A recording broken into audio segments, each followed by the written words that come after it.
Howdy, everybody. Well, look what we're doing tonight. And I hope that we can all make sense of what we're doing tonight. Tonight, we're going to work on a cheap scope. And when I say cheap, man, I pretty much mean it. This is kind of some fancy. They got well, it's not even all the fancy stuff. They got at least the turrets. You can grab them and turn them. You don't need a screwdriver or a dime. I guess so they could charge you 20 extra bucks.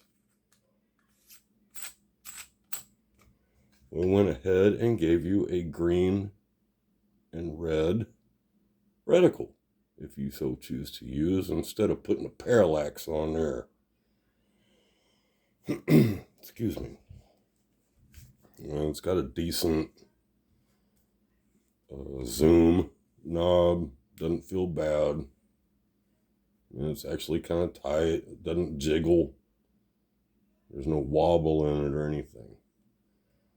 So that's pretty nice. This, our diopter, I guess is what it's called. Excuse me, guys. It's a bad time of year for me. It doesn't feel bad when you turn it in and out, man, to get your focus. However, my focus is about there. Let's see if we can see something. Look at that. It just wiggles all around. That's noticeable. The further you take it out, the worse it gets. I hope you guys can see what I'm talking about. You can even hear it. Donk, donk, donk, donk, donk. So, I'm wondering if that's not because, man, when you look through the scope and you wiggle that thing, your crosshairs move about an inch, 20 yards. And I'm not joking. It's a lot. And so, everybody knows,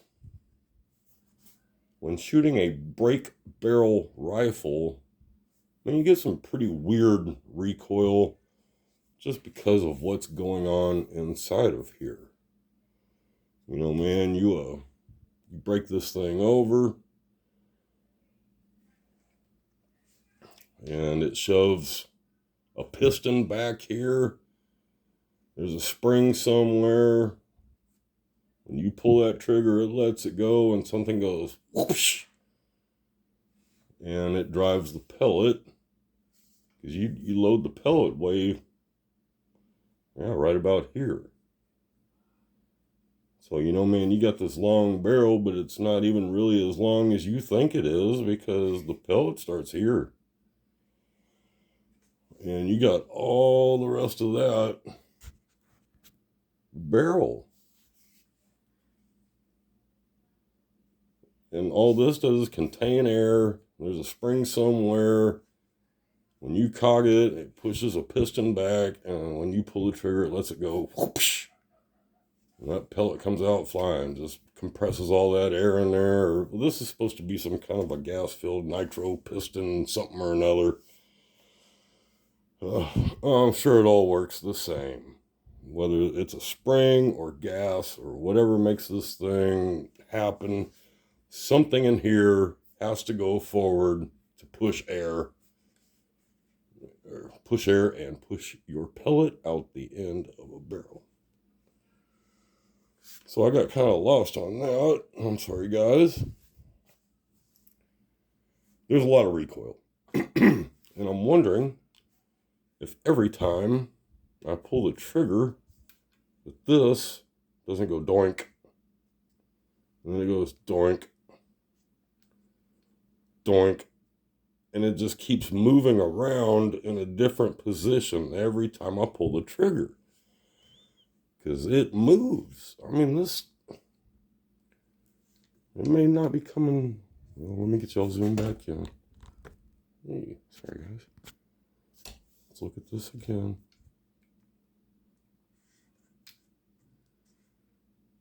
You can see this white dot right there. And it moves. And I'm telling you, man, just at 20 yards, your crosshairs move 1 inch. That may not even be a 16th. That may be a 32nd. But it's an inch down range. So, what are you going to do about this? On a decent scope, you twist this out, and it's got another ring inside that you tighten something else up, and it locks it. That way it can't back off, and it can't go forward, and it can't change your focus. Well, what it also does is tighten that thing up. So, cheap scopes don't have that. I got a ton of cheap scopes, and I know a lot of you guys do too. You know, man, we're not all wanting to go spend $300 for a scope on your pellet rifle. So, how was I going to alleviate this? Well, out of frustration, I started cranking this thing all the way out, thinking it was going to spin out. It does not. It stops. Scopes, a lot of times, are nitrogen filled or whatever, you know, man, so they don't fog up overnight. They'll last a little longer without getting any fog in there. And I realized that. See if we can see under here. Right there is a tiny, tiny screw. And I really think if it's a flathead, I think, and it's hard to see, that thing is tiny. But I think if I pull that out, that'll unlock the stop, and I could spin this, I could continue to spin it out. However, I got to thinking about things, and what I've come up with, back us off a little bit, because I am a caveman, I do caveman things. So since I can't have a threaded ring in here that will lock back or lock forward or however, you know, man, keep it from ever moving again, why couldn't I just go in the reverse order and just put a spacer in there? And I can back it off. I can focus it to where I like it. I can make a ring that size. I can back this off. I'm going to put a ring inside of here and clamp down with the with the focus lens. Why couldn't you do that? Well, we did that. How did you do that? Well, because I am a caveman. Here you go, man. This is I measured just with a tape measure. With this tape measure. Look at this fancy ass tape measure. Oh, there you go. 8-foot crescent. And so, I stuck that on there, measured on the inside as good as I could. I came up with 1 inch, 1/4 of an inch. So, this is just your P-trap from under the sink. This ain't real PVC. This is what you use to plumb the underneath of your sink with. This is just the down tube or whatever it's called. But it measured very, very close to what I wanted to go around.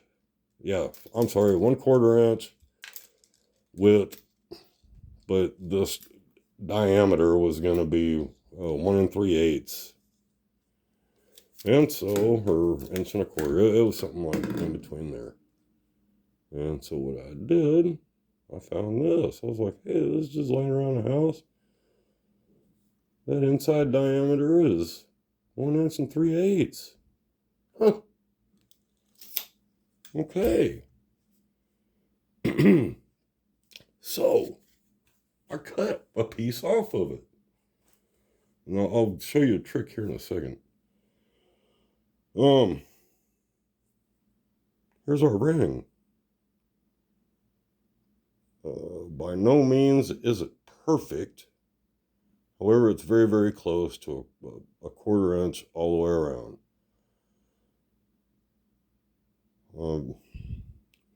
How did you do this? How am I going to cut that piece of plastic and make it the same all the way around? Number one, you need a square piece of paper or just something square.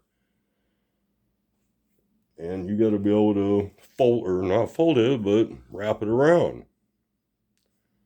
So, sorry guys, made my 1/4 inch mark. I had a piece of sandpaper very nearby. I don't have it now. I took it outside and I did some sanding. Anyways, you will take your piece of sandpaper, because it's square, and you will wrap it around. And you will make sure that you're even and you're even. You will move this, holding it in place. You got to hold it there on the seam, kind of. You could even stick a piece of tape across your seam so it doesn't move on you. Then you just kind of want to spin it around until you can get to your mark. Now you've got something to go by. You can take your pen now, and because there's a ridge here now, you can take your pen and you can get up against it and you can trace a nice, you can trace a nice straight line right around your pipe. That's pretty much a welder's trick, except they'll use like a piece of flashing or some kind of really soft steel or metal, and they'll just wrap the pipe, and then they can get their little chalk out and they can draw a line around there, and so they can cut it. That's what we did. I just had to go have something to go by. So after I drew my line, and because I'm a caveman, I went for my skill saw. And I saw the line, I cut a little past the line so that I had something to go back to, do some fine tuning. Sure enough, man, I just took my skill saw and I just hacked it off. Then I went to my belt paper my belt paper for my sander. I got a belt sander. It's got the long belt on there. And I set it on a flat surface. Here's our sandpaper. This ain't no better than sandpaper, and it's getting worse. So you put your sandpaper down on a nice flat surface. Then you can take this with the rest of your lines showing. See that little bitty black mark right there? That's just where I got the line a little too thick, but I still got some mark on there. And on your flat surface with your sandpaper there, look at it, inspect it, see if you like what you see, and do it some more. I started with 60. After I got sort of close, I went to 100 grit.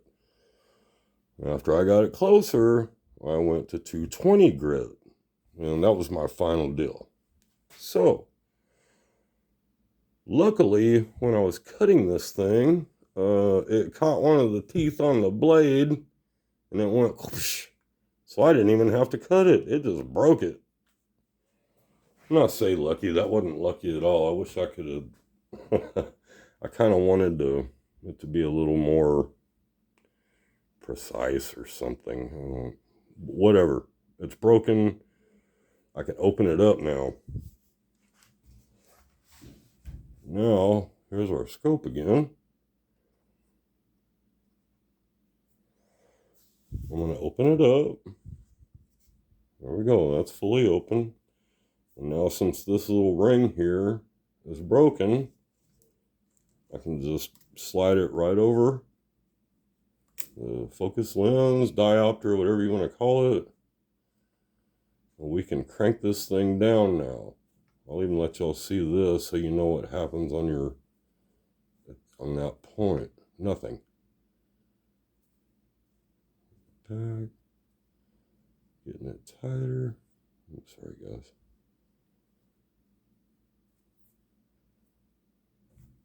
And I guess, while you're cranking this thing down, you can hold it at your little seam there if you felt really necessary. But I'm going to show you just tighten it. And now it is tight.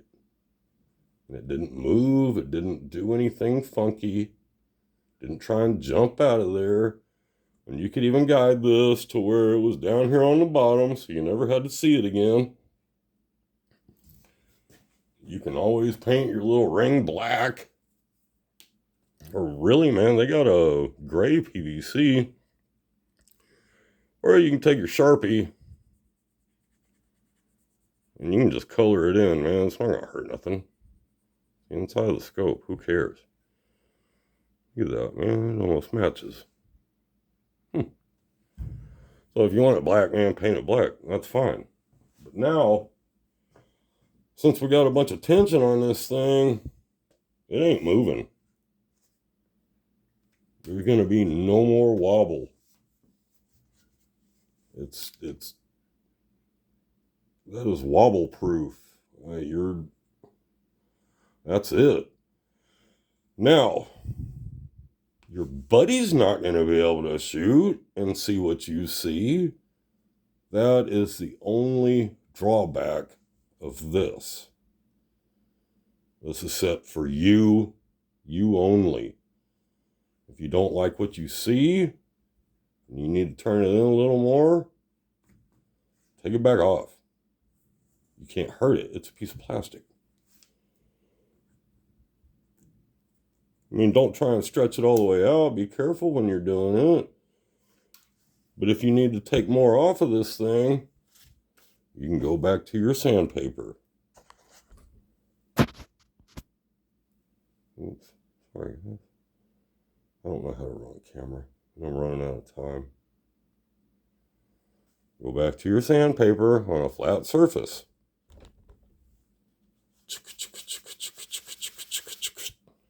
Look at it again. Make sure that it looks even all the way around. We can take a look at that. If I can do this without being able to see, and I was doing it in the dark, we're getting really, really close. There's our 1/4 inch.